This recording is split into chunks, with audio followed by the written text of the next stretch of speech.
Hello and welcome to DNA editors table.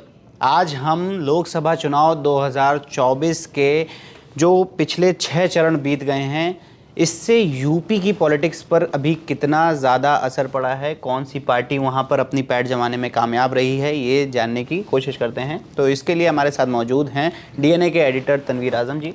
तो तनवीर जी, जो ये 6 चरण बीत गए हैं और अब केवल 13 सीट बची हुई हैं जो कि 7वें चरण में होंगी कंप्लीट, तो यहाँ पर यूपी की राजनीति में क्या बदलाव देखने को मिला इस बार? क्या बीजेपी फिर से यूपी में बढ़त हासिल करेगी, या फिर जो ये गठबंधन बना है कांग्रेस और सपा का, इसमें कुछ बदलाव देखने को मिलेगा? देखिए, यूपी में 80 सीटें हैं और यूपी में बीजेपी ने पिछले बार बीजेपी ने खुद अकेले 62 सीटें जीती थी जी। 62 और 3 सीटें उनके जो सहयोगी दल हैं, अपना दल, उनके पास उनके खाते में गई थी जी। इस बार बीजेपी वहाँ पे अपना दल है ही है, फिर वो सुभाषपा जो उनकी राजभर की पार्टी है उनको भी अपने साथ ले लिया है। छोटे छोटे कुछ और दल भी हैं जो बीजेपी के साथ है। दूसरी तरफ पिछले बार यूपी में सपा और बसपा दोनों ने मिलकर साथ में चुनाव लड़ा था। 15 सीटें जीती थी, जिसमें 10 सीटें मायावती की बसपा ने जीती थी और 5 सीटें सपा की। 1 सीट कांग्रेस के खाते में गई थी, रायबरेली वाली। इस बार जब चुनाव से पहले बहुत दिन तक ये चर्चा रही कि मतलब बसपा और कांग्रेस और सपा तीनों साथ मिलके लड़ेंगे, वो खैर वो डील नहीं हो पाई, वो अलायंस बन नहीं पाया। कांग्रेस बाद में कांग्रेस और सपा में एक अलायंस बना, तो उस अलायंस के तहत सपा 63 सीटों पे लड़ रही है और 17 सीटों पे कांग्रेस लड़ रही है, जिसमें अमेठी है, रायबरेली है, सहारनपुर की सीट है, फतेहपुर सीकरी है, ऐसी कुछ सीटें, कानपुर की सीट है, ऐसी कुछ सीटें हैं जो कांग्रेस के खाते में गई हैं। मुझे नहीं लगता कि इस बार भी मतलब उत्तर प्रदेश में, क्योंकि सबकी निगाहें उत्तर प्रदेश की तरफ 80 सीटों का मामला है कि भाई 80 सीटों, और अगर वाकई कुछ चेंज होना है, अगर मतलब सरकार बदलनी है या कुछ एक मेजर चेंज आना है सेंटर में, दिल्ली में, तो उसको आप उत्तर प्रदेश में बिना बदलाव लाए मतलब इतना आसान नहीं कर सकते। बिल्कुल। तो हालांकि इस बार इस कहने में कोई ये नहीं है कि अखिलेश ने अच्छी फाइट दी है, कांग्रेस अखिलेश, और ये अखिलेश इस बार वो पीडीए लेके आए, पिछड़ा दलित और अल्पसंख्यक, वो अलायंस बना के लाए और उस हिसाब से वो चुनाव लड़े। और जब चुनाव के जो शुरू में उत्तर प्रदेश में जब शुरू में चुनाव शुरू हुए थे, तो वेस्टर्न यूपी से शुरू होते होते चुनाव अब पूर्वांचल की तरफ बढ़ रहे हैं और उधर से फिर वो खत्म हो जाएंगे आखिरी फेज में। शुरू में वेस्टर्न यूपी में जो चुनाव हुए उसमें इसमें सपा ने बहुत अच्छा परफॉर्मेंस किया, और मतलब उम्मीद से ज़्यादा। कुछ सीटों पे तो बिल्कुल बीजेपी को बहुत कड़ी टक्कर दी है, जैसे मेरठ में बीजेपी के लिए बहुत कड़ी टक्कर है। पिछले बार बीजेपी ये सीट केवल 6000 वोटों से जीती थी, 6 या 4000 वोटों से। यहाँ वहाँ से अरुण गोविल लड़ रहे हैं, तो मैं इसलिए इन सीटों का नाम ले रहा हूँ क्योंकि ये पिछले बार बीजेपी जीती थी। बिल्कुल। जो सीटें बीजेपी मतलब नहीं जीती थी वहाँ पे, तो जब वो उस लहर में नहीं जीती, तो इस बार जीतना उससे भी थोड़ा मुश्किल होगा जी। तो जैसे मेरठ की एक सीट है, सहारनपुर की सीट है जी। सहारनपुर की सीट से इमरान मसूद लड़ रहे हैं कांग्रेस से।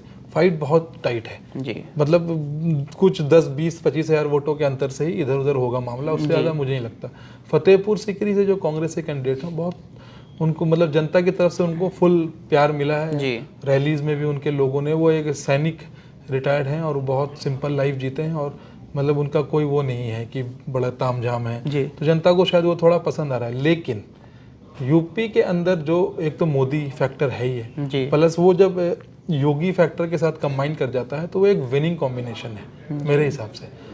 तो जो सीटें बीजेपी जीती है उनमें से शायद कुछ, जैसे आजमगढ़ की सीट जो उपचुनाव में जीती थी, वो शायद सपा के पास चली जाए जी। और ऐसे मतलब शायद मेरठ उनके पास 2-4 सीटें जो वो शायद बीजेपी से ले लें।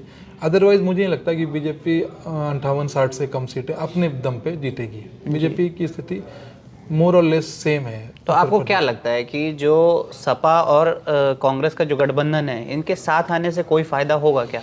देखिए, सपा और कांग्रेस के साथ आने से थोड़ा बहुत फायदा तो होगा, कांग्रेस को फायदा होगा। कांग्रेस शायद रायबरेली भी इस बार बहुत टाइट हो जाता, लेकिन सपा का वहाँ पे एक अच्छा सपोर्ट बेस है, उनके एमएलएज हैं वहाँ पे। तो वो अमेठी में अगर कांग्रेस जीतती है तो वो भी समझ लीजिए कि सपा के कार्यकर्ता पूरी तरीके से कांग्रेस के पीछे खड़े थे, तो वो एक अच्छा सपोर्ट बेस मिला। तो सपा को कांग्रेस से कितना फायदा होगा ये तो मैं नहीं कह सकता, लेकिन हाँ, कांग्रेस को थोड़ा बहुत सपा से ज़रूर फायदा होगा। बट जैसे मैं बार बार कहता हूँ लोगों से कि कांग्रेस से ज़्यादा बेटर था कि अखिलेश यादव मायावती के साथ उनसे बात करके और कुछ हिसाब करके उनके साथ जुड़ते, क्योंकि उन आज भी मायावती की पार्टी का जो सपोर्ट बेस है वो कांग्रेस से ज़्यादा है। और इस बार के चुनाव के बाद फिर जब नतीजे आएंगे तो हम लोग देखेंगे कि भाई किसका, पिछले बार तकरीबन 12.5% वोट जो थे वो मायावती के पास थे और इनके कांग्रेस के पास सिर्फ 2.5% वोट बैंक था। तो मतलब और दूसरी तरफ बीजेपी है जो कि और जिस तरह ताबड़तोड़ रैलियाँ मोदी और योगी और अमित शाह कर रहे हैं जी, सरकार उनकी है और सरकार 8 सालों से उनकी है उस स्टेट में जी, अच्छा काम कर रही है। लोग, हम लोगों ने बहुत लोगों से बात की, मोदी के बारे में तो अच्छा बोलते ही हैं लोग, योगी से भी लोग खुश हैं, ऐसा नहीं है कि कोई उनके खिलाफ लहर है। तो मुझे नहीं लगता कि इस बार मतलब यूपी से कुछ अपोजिशन को बहुत ज़्यादा गेन होने वाला है। ओके, तो जैसा कि हमने जाना कि उत्तर प्रदेश के जो चुनाव हैं कितने इंटरेस्टिंग होने वाले हैं और भाजपा जो है, जो पिछली बार एक बहुत बड़ी पार्टी बन के यूपी में उभरी थी, लगभग 65 सीटें अलायंस के साथ उन्होंने 65 सीटें अपनी जीती थी एनडीए ने, और सिंगल लार्जेस्ट पार्टी अगर देखी जाए तो 62 सीटें उन्होंने जीती थी बीजेपी ने। अब इस बार जो कांग्रेस और सपा का जो गठबंधन है, जो अलायंस बना है इंडिया गठबंधन, वो कितना कमाल दिखाता है ये तो देखने वाली बात होगी। आपको क्या लगता है, आप हमें कमेंट सेक्शन में ज़रूर बताएं और जुड़े रहें डीएनए के साथ।